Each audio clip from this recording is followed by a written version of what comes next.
lanes, I've been driving this train.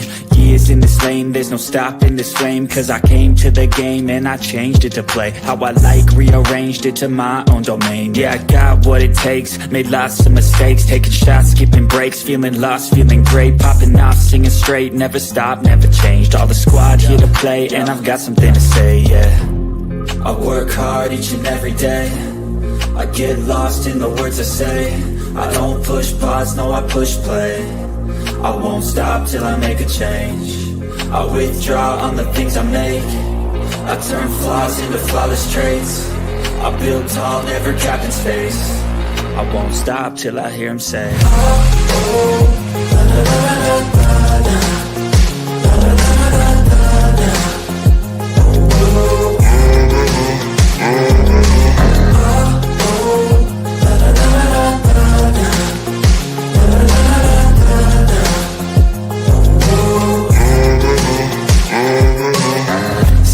And I'm up again. I got tired eyes, need a cup of blend. That's right, in the AM, that's my only friend. No light, just the sun coming up on the horizon. I lose track of time, yeah, I move fast and climb a new class divine, yeah, true passion shines. And I'm through passing time, I choose stacking dimes. You snooze half the time while I move passing by. I work hard each and every day, I get lost in the words I say. I don't push pause, no I push play. I won't stop till I make a change. I withdraw on the things I make. I turn flaws into flawless traits. I build tall, never capped in space. I won't stop till I hear him say, oh, oh, la, la, la, la, la, la.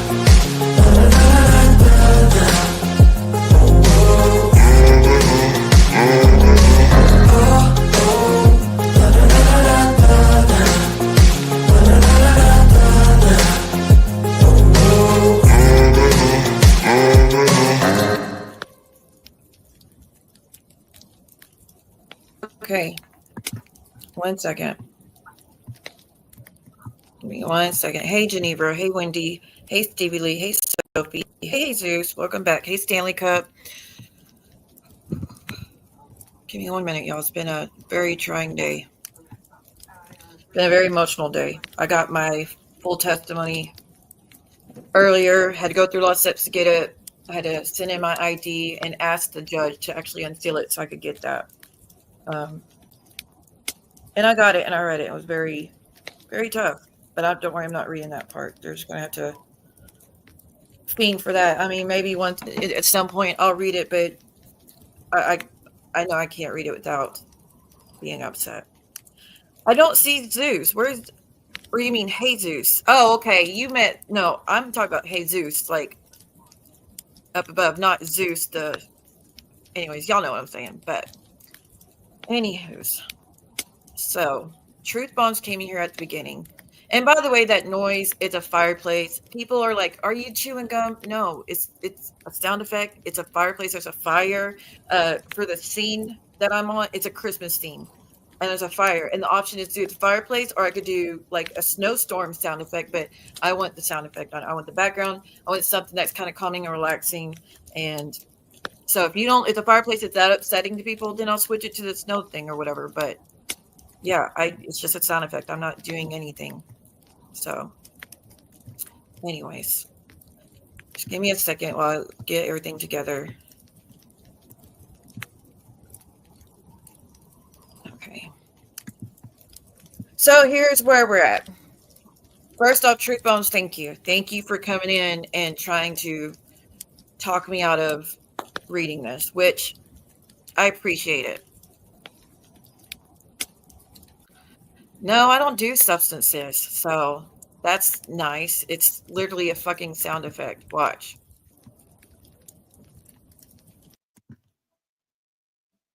And it's over. So, it's just a sound effect. It's a fireplace, but I guess they would know what that sounds like, especially some of them. Anywho, so, okay, good. It's relaxing, and it goes with the scene.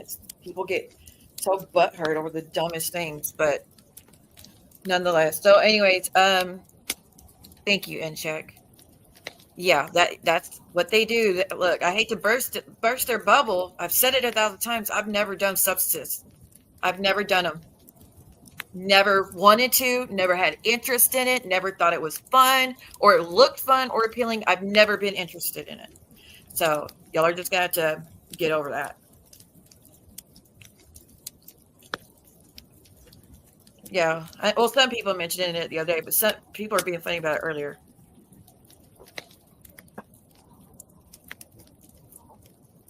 Spilty, I go through hell with this situation, whether I speak about it or not. But here's the thing.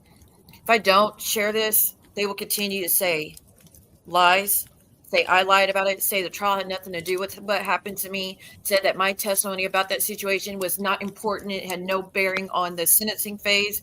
They'll continue. They've been doing that for 4 years. No matter how many times I've explained it, they argue and say, nope, it had nothing to do with it. They only mentioned you once in one, like fucking Anzi. They only mentioned you once in the subpoena. You were one dumbass bitch, because we all see the form that said flat out, DW committed the offense of, you know what, against Siwa Moon on or about August of 2008. It was entered into evidence. So again, that wouldn't be in there unless it had some bearing on the trial. So there's that.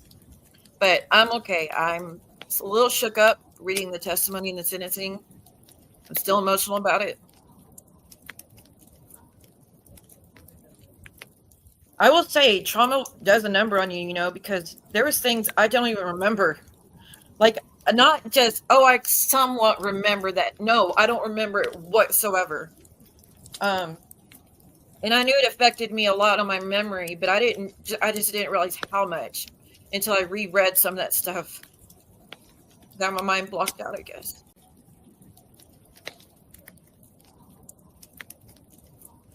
Like I said, I'm not going to be reading that part. I read that earlier. Just bawled my eyes out, man. But yeah, apparently I broke down twice during the trial.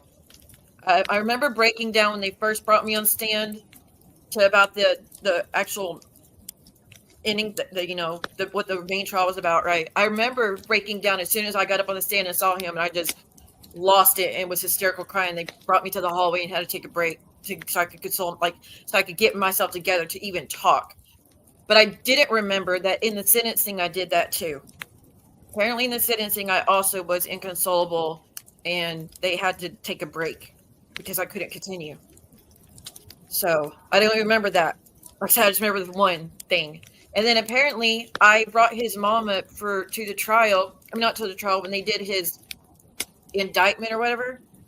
It was indictment or a bail hearing. I don't know which one. I don't remember that whatsoever. I mean, not even one iota do I remember anything about that.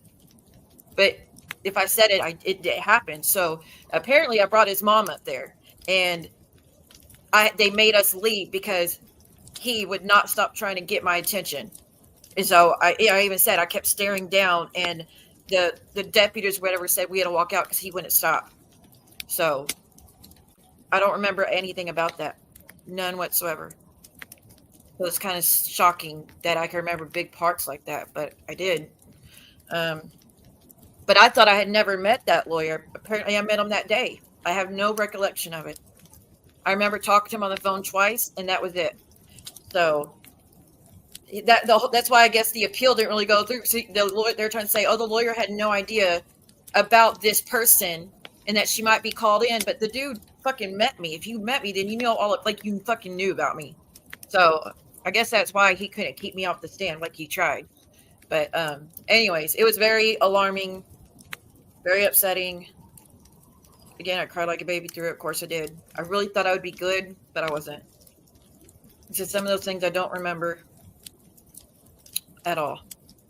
But that is for all the people that make fun of, her story keeps changing. I have memory issues alone as it is with my grand mal seizures and the multiple concussions I've had. That already affects my memory.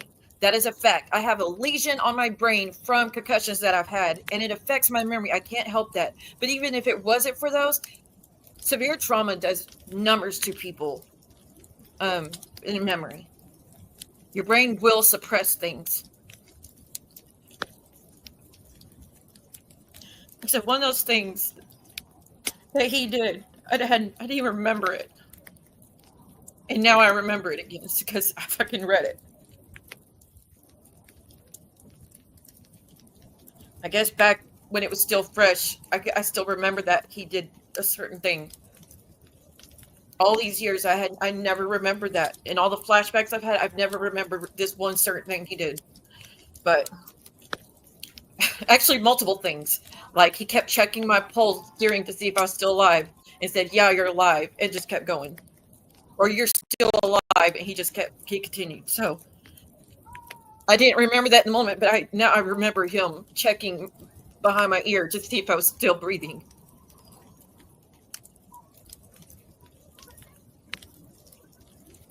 And that's not even the worst of it. So I did get some things wrong. I didn't lie on anything. Did I get some things wrong? Yeah. But it wasn't intentional. And maybe at some point I'll read it, but it would not be where anybody could play it. So before anybody gets their hopes for that, you're not going to be able to play it anywhere. So if I ever get that, I don't see myself doing that. But then again, I don't know. But what I'm going to read is just the closing arguments, because all these fucking idiots want to go around and say that what happened to me had no bearing on the trial, that I was not a victim in the trial, that what happened to me didn't enhance his sentence or anything, when it actually did. Not even him pulling out a butcher knife on my friend was brought up in the closing, but what he did to me was, when they were begging the jury to enhance his sentence from, he was looking at 5 to 20 years, and the DA was asking for life because of the burglaries and what he had done to me. So, I really thought that they would have mentioned him trying to kill my friend before, a different friend. They didn't even bring that up in the closing, like the closing arguments. I mean, did he testify before I did or after I did? I'm not too sure when, because we can't be around each other when we testify. But in the sentencing, he did go testify and I testified. But in the closing, they only mentioned what took place with me. So, but anywho's. Yeah. Yeah, but I just want to get this out one final time, and any arguments outside this, I can't do any better than this. I literally had to go through so many hurdles to get this, and I had to pay a pretty hefty fee to get this. Just to get this one transcript for this closing argument and my testimony for just this one part of the trial, they wanted $100, and it's not even that long, but it was important enough to me. So I figured I'd put it out there once and for all and be done with it, because it's so frustrating to know you're telling the truth but have nothing to back it up. I've had stuff that did back it up, as we know, but it wasn't good enough for them, and they just argued every little thing I said. So I feel like I'm doing this for myself. It's like vindication, because you're going to see I was telling the truth all along. So I'm not going to show you the whole transcript. There is a part in there that I will show you. Remember how Momo said I lied about the Texas Rangers, the helicopters, the cops on horses, the dogs, and all that? She said, she might as well add unicorns. She just made that up. She took that off of a movie. I don't know if y'all remember that. She made a whole post about it, that I added all that shit and none of that actually happened. Well, it's in there, and I'll show you that. But I'm not showing you the rest, because I'm still not going to use names. I'm still not going to use names, because I still don't want that information out, even though they do it against my wishes no matter what I say. But I still don't want it out. I still am not comfortable with those names being out there. So I'll do what I do. Okay, so the very top that she sent me is the last of the argument from his defense attorney. And I'm just going to read from the top to the bottom.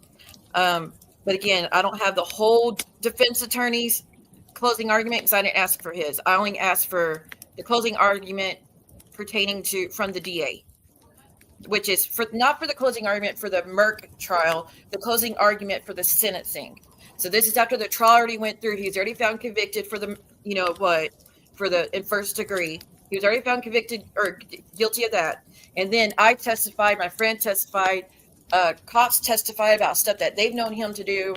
They testified about his record in the past, and then they did the closing arguments and left it for the jury, which jury came back with a life sentence.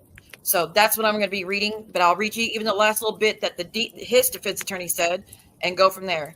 The confrontation with the victim brought it to him. I'm pretty sure he's talking about the weapon. The victim brought it to him, which no, he didn't. And again, ladies and gentlemen, I would tell you that should lead towards the lower range of the punishment.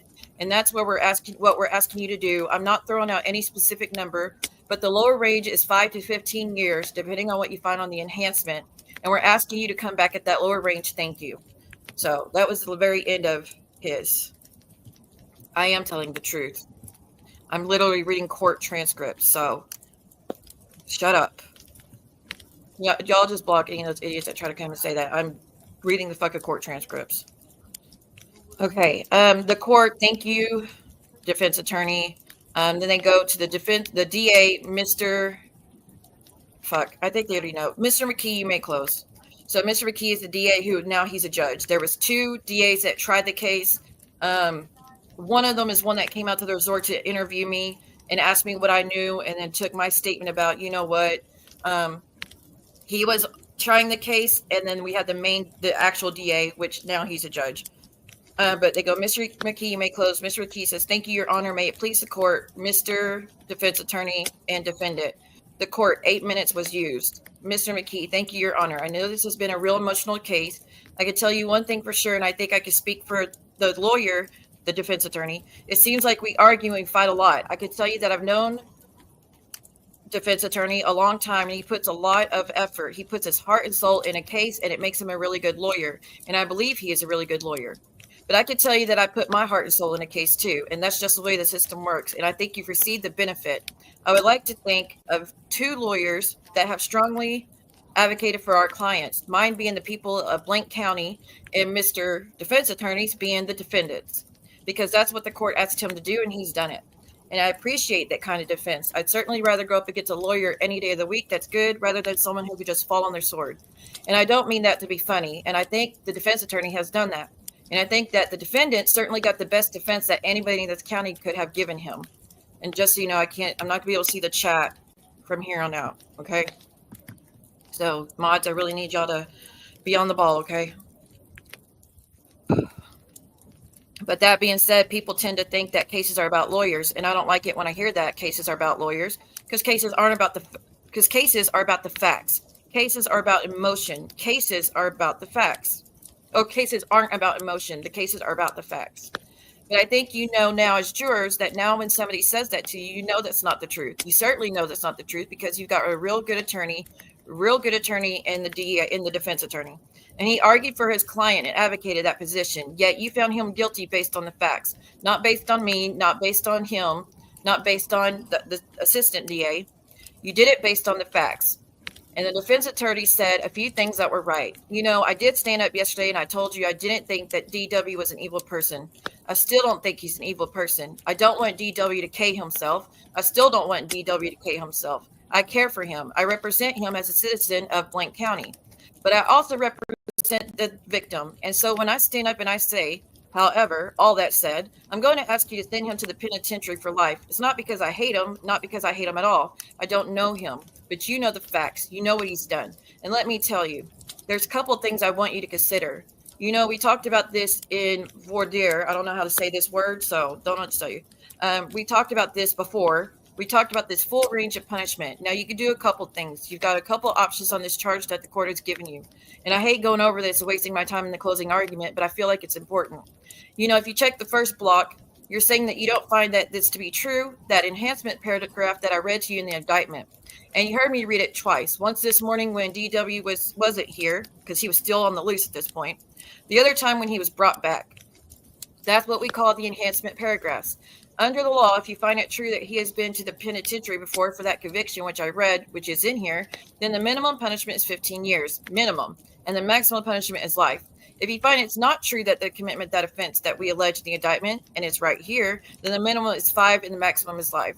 And I wanted to make sure that we understood that. And then you could opt to give a fine. I don't think you should fine DW. I think you should write 0 in whatever number, or whether you write life on the top, I think you should write 0 on the bottom. How are you ever going to collect it from him? but I don't know of a provision in the Code of Criminal Procedure or in the Penal Code or any law book that says in order to sentence a man to life in prison that you have to find he's evil. Have I seen evil cases in my day? I sure have. Do I believe that DW is sorry for what he did? I absolutely do. Do I believe that's cause of a lot of his anguish? That's what causes him to want to run. That's what causes him to want to get out of here. I absolutely think that has something to do with it. But here's the problem with that. The problem is DW has something that keeps him from being able to stop when he gets upset.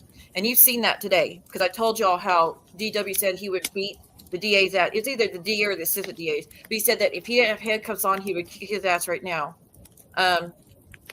I assume it was the DA or me. I'm not too sure, but he said that as soon as they said about what I testified to, that's when he had said that. So I don't have that part of it, and I'm not paying for that part of it. But that did happen, and that's when the judge told them to remove him from the courtroom.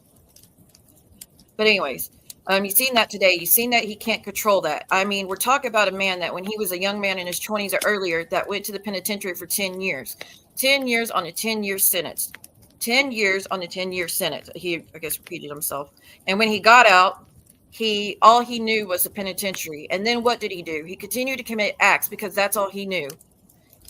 You heard his daddy testify, the apple sure doesn't fall far from the tree. But does that mean we say, well, what we ought to do is we ought to give him a low sentence and put him back on the streets? No, what that means is he deserves life in prison. Because DW is not somebody that can conform his behavior to what the social norm should be.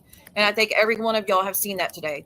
I mean, throughout the trial, he managed to keep his composure. But the minute things started going bad for him, everybody else's day got a whole lot worse. This court's, mine, the defendant's, what's it called? The defense attorney, his own, the assistant DA, and all these law enforcement people that you see. Think about the amount of resources that it took this county and the state of Texas to track down DW. Think about the officers that were in the middle of the night, looking in the dumpsters, driving down streets, looking in back alleys, crawling through the woods. The dogs, the horses, the helicopters, the U.S. Marshals, all of them looking for DW. And not because DW is evil, because he's not. But because D cannot conform his behavior to the social norm. Now, I'll show you that a little bit real quick, just so you can see that the U.S. Marshal thing was true. But I'm just going to take a screen grab of it because they do have his name in here. And yes, I know everybody knows his name by now, but I don't fucking care.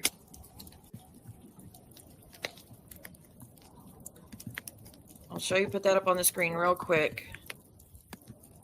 So anytime y'all hear that psychopath Momo bring that up, y'all be like, no, she didn't lie about the U.S. Marshals and the helicopters and horses and all that. It was in the court transcript from the DA himself.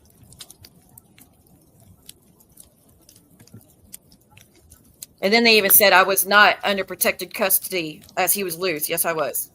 I was with U.S. Marshals and a deputy. But the female deputy was the only one that stayed in the hotel room with me.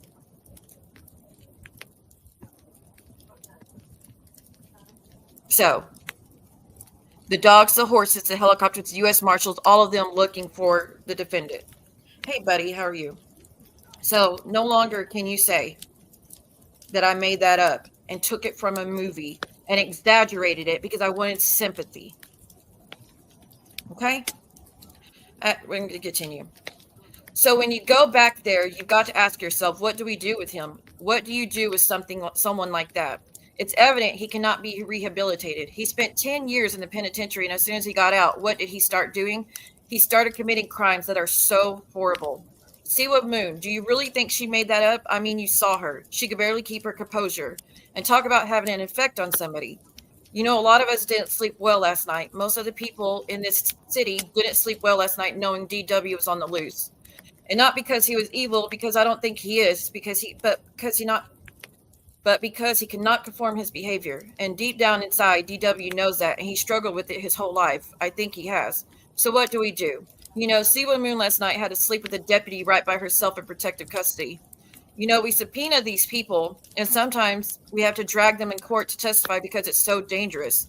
You know, it's just like we talked about snitches. I told you, when I asked some of the officers that got on the stand, what does snitches getting stitches mean to you? You know what that means. I even asked DW, and he tried to skirt around the subject, but he knows what that means too. Well, what that should mean to you is if you give him a sentence of 15 or 20 years and he got out, you know what he's going to do when he gets out. Or you know what he's going to do when he gets out. He doesn't know any better. He's going to commit crimes all over again. And when you go back there, you've got to ask yourself, you know, is that somebody that we want in our community? Now, I know that's a big range and it's real important. And for me to stand up here and ask for a life sentence, it's not something that I take seriously. It's not flippant. Oh, I think she meant it is something I take seriously. It's not flippant. Sometimes as a prosecutor, and I would consider myself a pretty aggressive prosecutor, I have to ask myself, I have to say, you know what? Back off. Are you pressing on the gas too hard? Are you getting just to be getting, or do you really believe in this? And I've sat here for a week and a half, and I've sat right beside DW. And you know what? The conclusion that I've come to is I'm not stepping on the gas to be stepping on the gas. I'm stepping on the gas because when I go home at night, I don't want to have to worry about whether he is out on the loose, not because he's evil, but because he cannot conform his behavior. If you think about all these people that slept with one eye open last night, think about how they'll feel when he gets out of prison. Will you still have to sleep with one eye open? Y'all know, every one of you know deep down inside in your soul what the right thing to do is. It has nothing to do with mercy. It has everything to do with justice. What I want you to do is I want you to go back there and I want you to write life on that verdict form. And if you read through that charge, there's some instructions about parole law. Now, I never quite understood the law because what it does is it says, here's what the parole law is. I don't know what the fuck that's about. And I told y'all in voir dire, again, I don't know what that means. This is not a life without parole case. This is not a capital case. Remember that. Look at the parole law and consider that. Look at it. But y'all know deep down inside what the right thing to do is. I'm not stepping on the gas just to be stepping on the gas. He got the best defense that he could ever get. You found him guilty. Do what you know is right and write down life. Thank y'all for your attention. The court says thank you to the DA, the judge. Ladies and gentlemen, you've all heard the evidence on the punishment phase of the trial. You've heard the court's charge, and you've heard closing arguments from counsel. Once all your members are assembled, you may commence your deliberations on punishment. And then I guess they started deliberating at 4:08 p.m. And the last thing it says, DW, did you finish your sandwich? And then it cuts off. So I don't know outside of that. But to say that what happened to me had no bearing on the sentencing, yes, it did. To say that I was barely mentioned or thought of in the trial, you could not be any further from the fucking truth. I am the only one that was able to place him at the scene and place it with details that only him and his dad and the victim would have known. I am the only one that sat up there and said that he did this.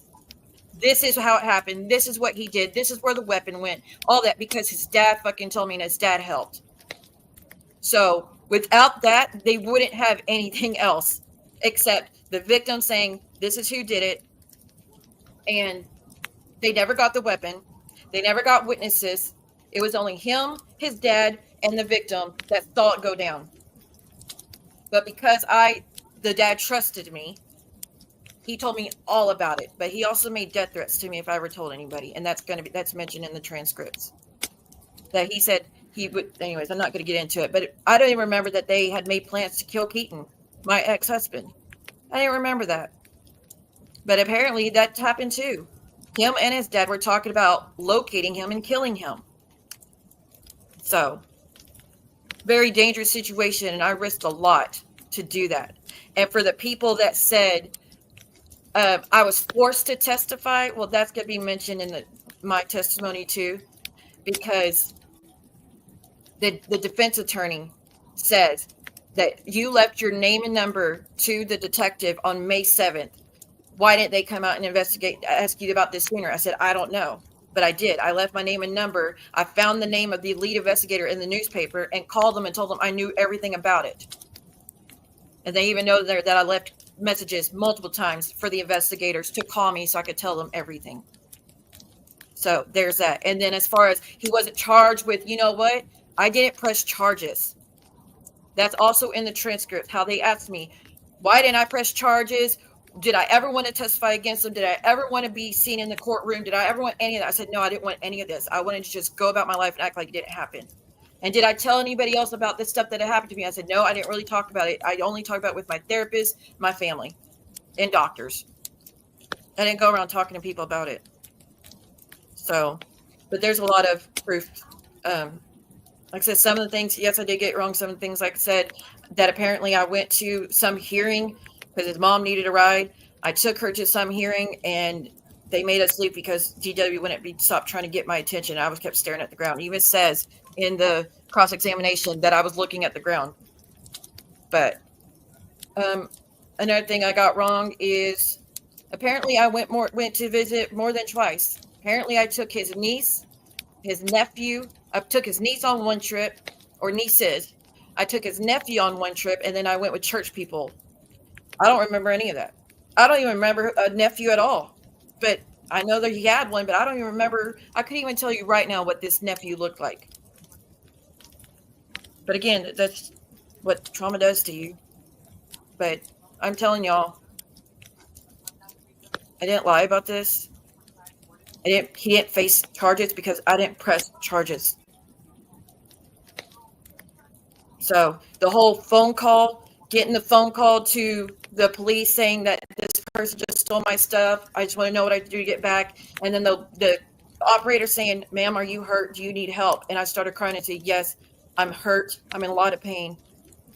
Please send help. But don't do sirens. I don't want him to know." That's in the transcript too, just like I fucking said it was. But that's the only proof I could give y'all as far as that. But Angie, you can shut the fuck up now and quit saying they had nothing to do with it. And here's another thing. If y'all think my testimony had no bearing on this whole situation, and I was barely mentioned and barely important, and I had no bearing on him getting convicted or any of that, then why in his appeal are 4 or 5 of the 7 things that he was fighting geared around my testimony? And the judge and the board upheld it and said, "Nope, we're not giving you another trial." So there's that. I don't. Give me a second. Let me see. I will skim through some of it, but I'm not going any further than that. I'm only going to read some of the stuff, not that real bad stuff, though.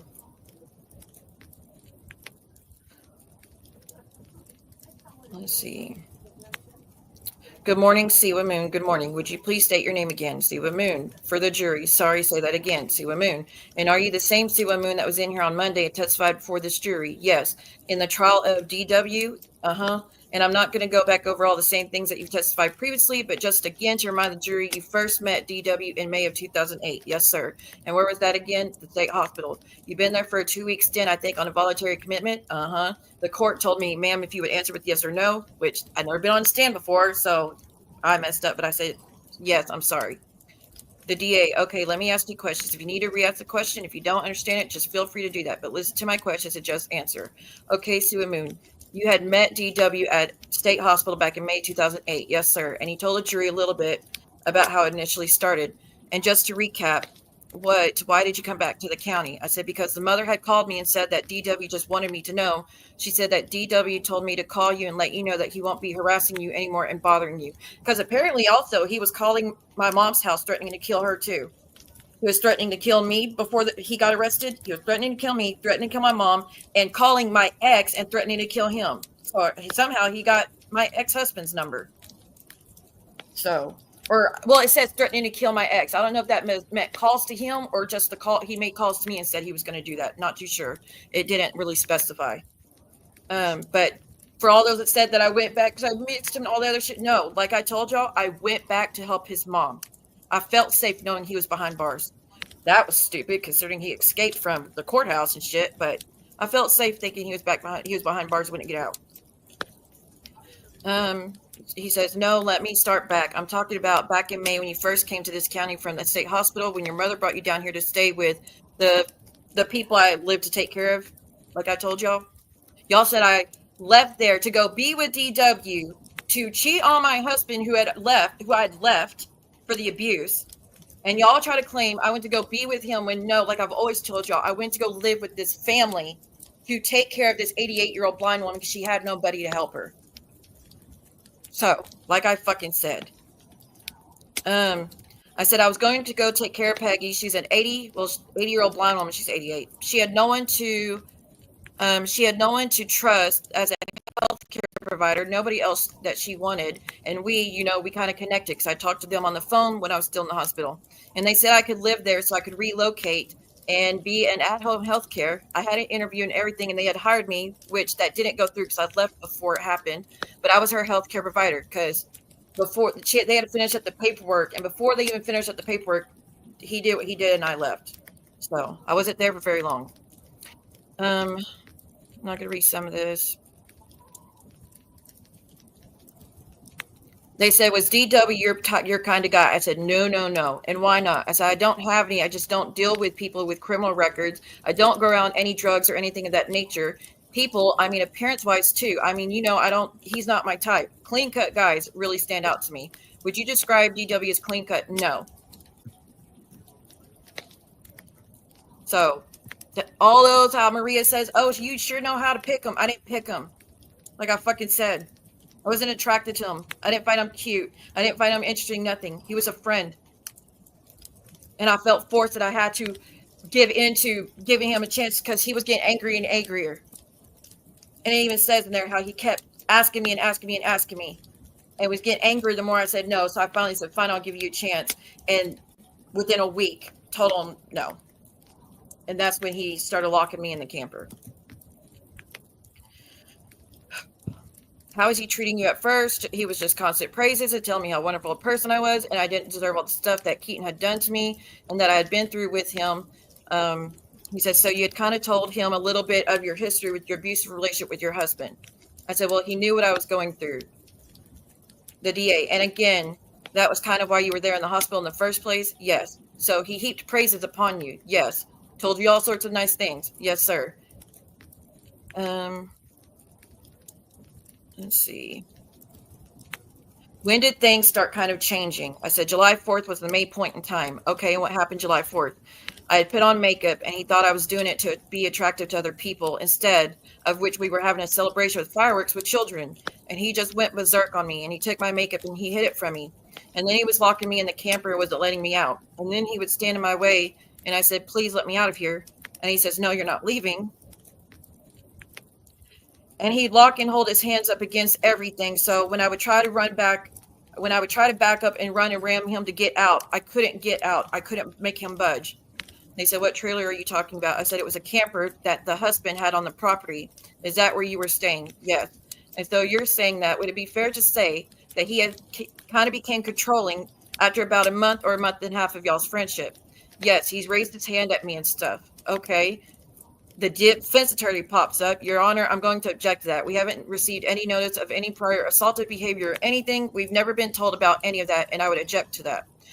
The court, what is, and then the DA. Your Honor, this is just a general background of her relationship with him and how we get to the point that the court. In your response, do you have to specify? The DA, I don't think I have to say every single bad thing he said or did to her as far as so-and-so motion, Your Honor. She can just talk generally about the relationship and whether it's good or bad, so she can bring that in. The court overruled, go ahead, the DA. So at some point, he then took your makeup because he thought you were starting to look for other people or something. So would you say he became jealous? I said, yes, he was always saying he knew I would find someone better than him, knowing I didn't want to be with him to begin with. Okay, and as far as locking you in the trailer, how did that occur? I said there was a lock on the outside of the door because there was a latch, because we were locking it so nobody could get in there and get my stuff. And he would lock it. And then the husband had actually taken the lock away. And then DW would sit, in the chair outside the camper and just sit there and watch to make sure I wasn't leaving. And he did that for weeks. Because the husband saw that he was locking me in the camper. So the husband took it away from him. And so to make sure I still wouldn't leave to come out the camper, he would sit right there at the door. I remember it was a white plastic chair. He would just sit there all fucking day to make sure I didn't try to leave. And then there was times when I was still trying to get out. He would lock me from, staying very strong. What I mean, he would stand in front of the door when he knew I was opening the door to get out. He would jump up, get in front, and put his hands on both sides of the walls and just lock himself in. And I would, like I said, try to run back and ram into. I couldn't make him budge, and his eyes were just dark. His eyes were fucking dark. I'll never forget that. And he even hit my TV trying to break it. I was trying to ram him constantly and I couldn't make him budge. DA, okay, so that happened sometime around July 4th. I said July 4th is when it really just went downhill. Okay, and then when you did break it off with him, or at least attempt to break it off with him, when was that? I said probably a week later. Okay, and what happened after that? Did you leave or were you able to get away or what? I said we broke up and he wasn't able to stay in the camper. The husband said, don't bother her, don't talk to her, leave her alone. He was tearing up pictures of my son and tearing up pictures that my grandma left me after she died because he knew that those things meant a lot to me, and because he knew how to hurt me. And then he just wouldn't leave. Everywhere I walked, he was walking. Everywhere. I mean, I was hiding in the dark in the yard, like in a chair by myself, and he would pull up a chair right next to me and sit there and just watch me. I mean, it was just scary. Did you continue to take care of the blind lady? Yes. Well, Peggy, why didn't you leave at that point? I really didn't have anywhere that I thought I could go, and I didn't want to abandon Peggy like that. Okay, so fast forward a couple of weeks. Did you have any physical problems? I was having a lot of health problems where I was fainting a lot. Okay, let me stop you right there. How long had you been having those fainting spells? They had just started at the end of July. So after you had gotten out of the hospital, you started having fainting spells?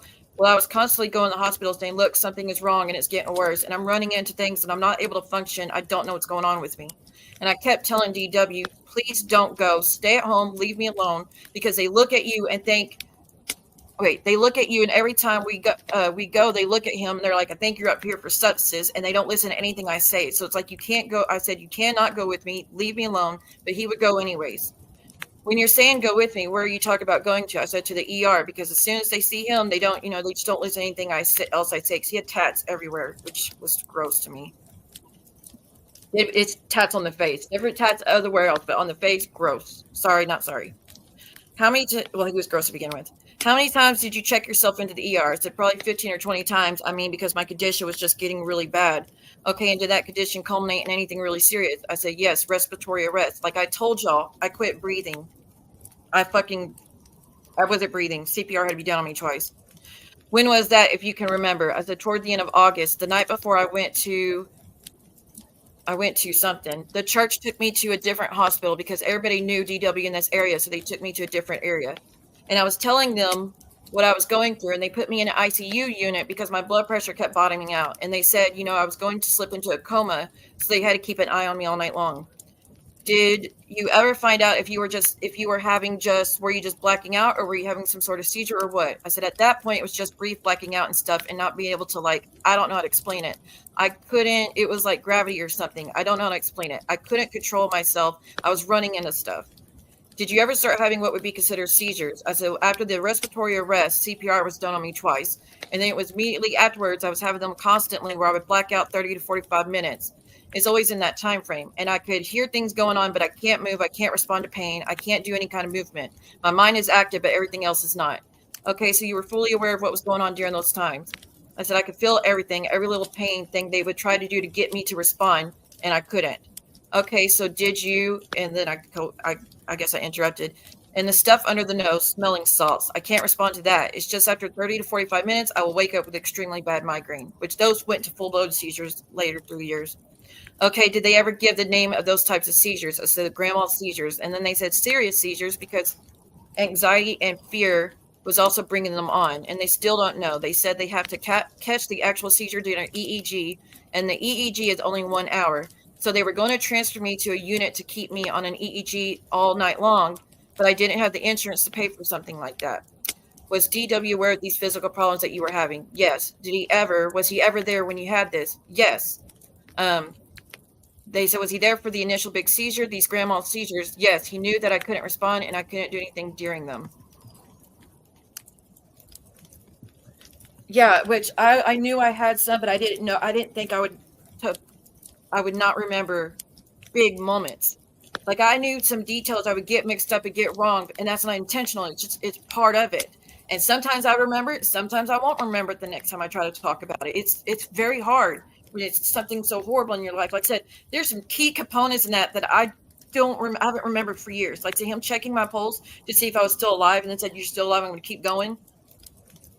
And he did that multiple times. I remember that now, but I didn't remember that for years. Give me a second.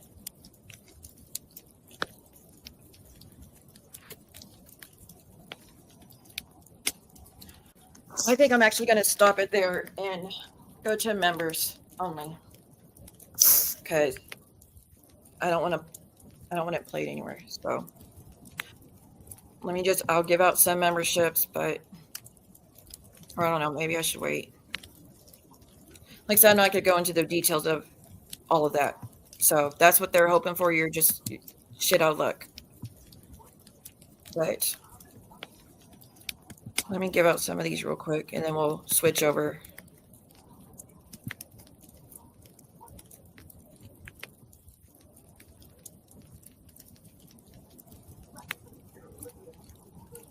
Peggy, funny. It's crazy. As we're talking about this, Peggy gets gifted. Thank you, Brianna.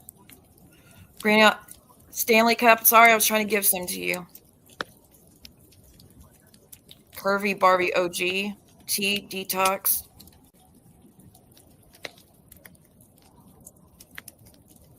I probably can't see the others. I don't know why all these people that are never here are getting them all of a sudden.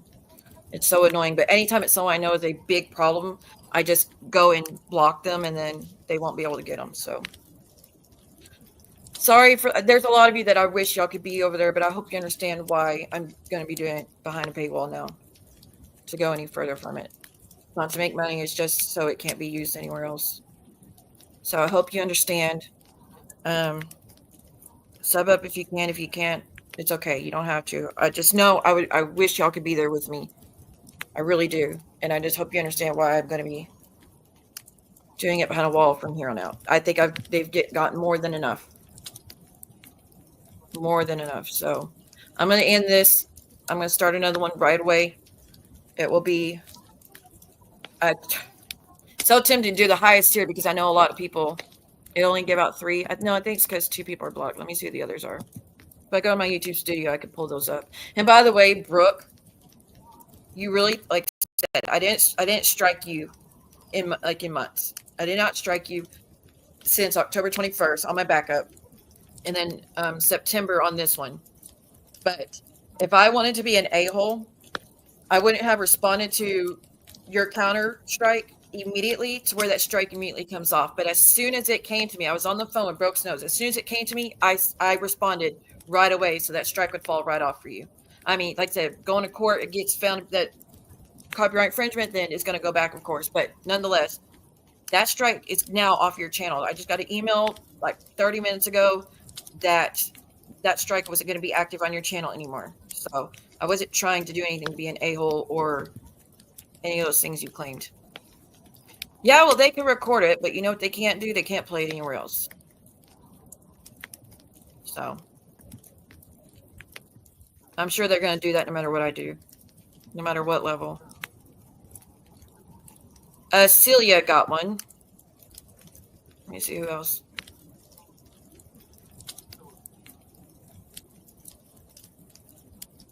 I really wish M to the B was here, and a lot of people that have been here for years. I really wish that they were here. Someone whose channel has been deleted got one. That don't make no sense. No. Oh, wait, hold on.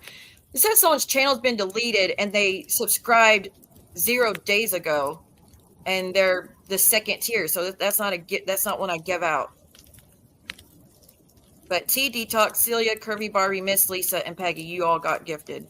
But their channel was deleted, but they subscribed 0 days ago, and they subscribed to second tier. That's weird.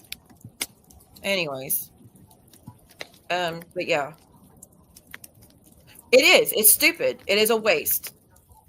And I don't go and try to get memberships to any of the channels I don't like. I don't understand that. But Truth Hurts, I'm really sorry that you didn't get it. And Stanley Cup, you too. I mean, I can send y'all money to subscribe if it's something like that. If you want to be over there. Because I would like y'all to be there, but some people don't want to do that either.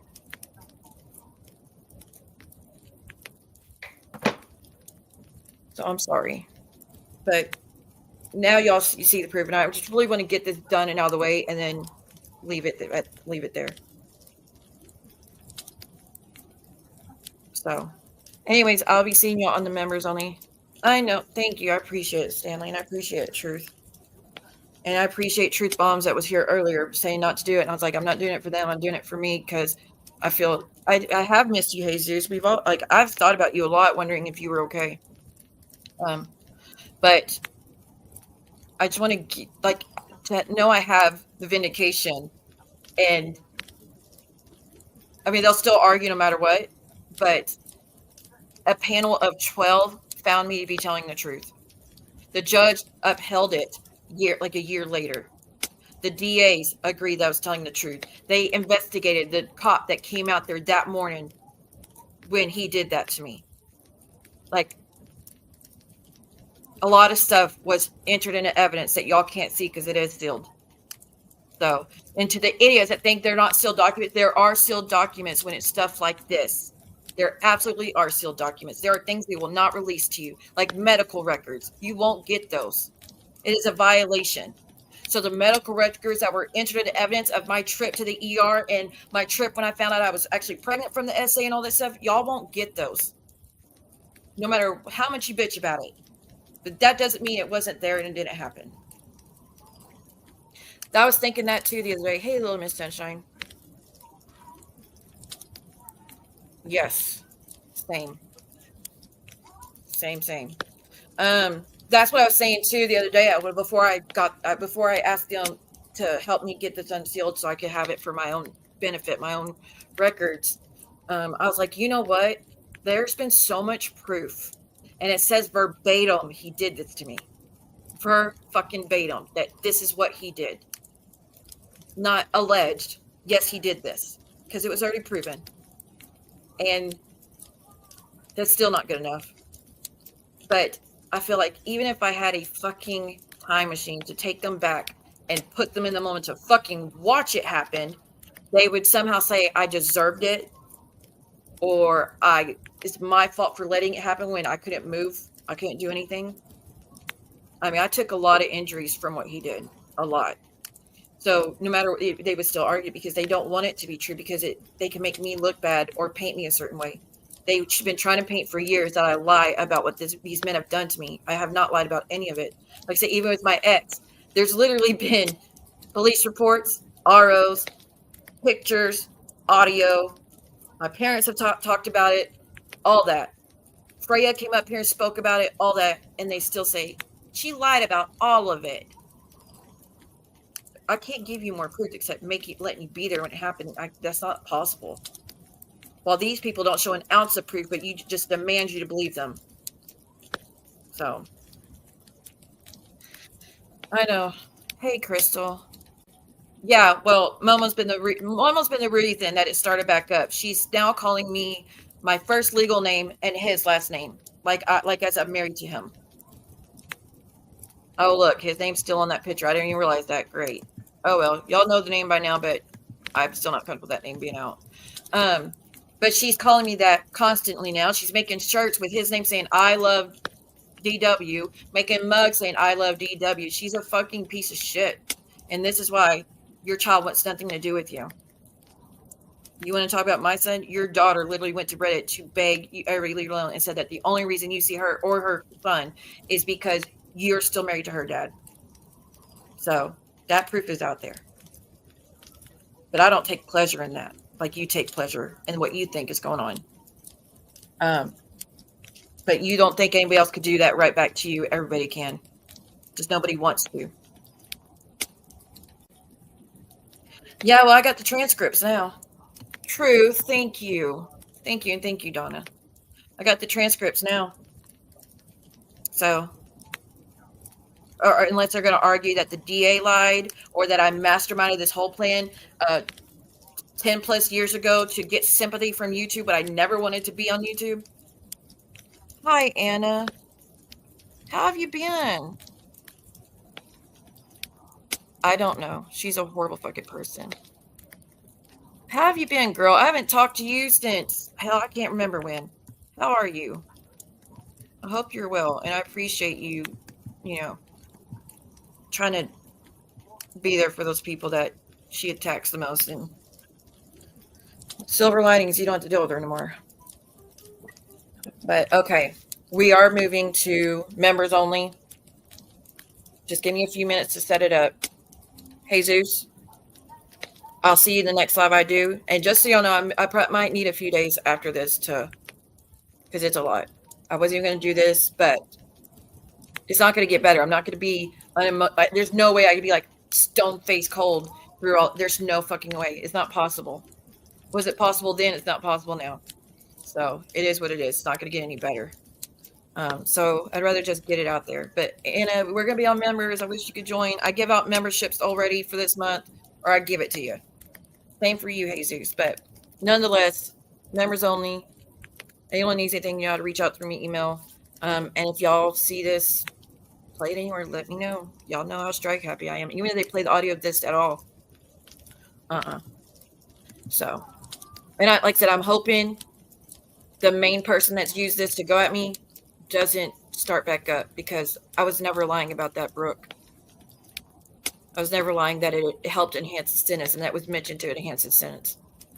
They couldn't put it on the form for the enhancement because it wasn't a charge he already had. But if you watch any trial, you have testimony from other victims to speak about things that this person's done in the past. I'm no different than that. Y'all act like it never it happens all the time. So for all these people who think there's some legal analysts and true crime sleuths and all that, y'all sure do get a lot wrong. Like, y'all idiots were trying to say that I was getting paid for my testimony. What world would that happen? That is hella illegal. That's begging for a mistrial and begging for charges for the DAs and the judge. That would be begging for charges. That is the dumbest thing I've ever fucking heard. The payment I got was for my food that I got there, the gas because my mom took me there at the first part of the trial, which she had to leave. She couldn't miss work. But she took me for the first 2 or 3 days, and we were just sitting in the hotel room at that point. She left before I got called up the first time.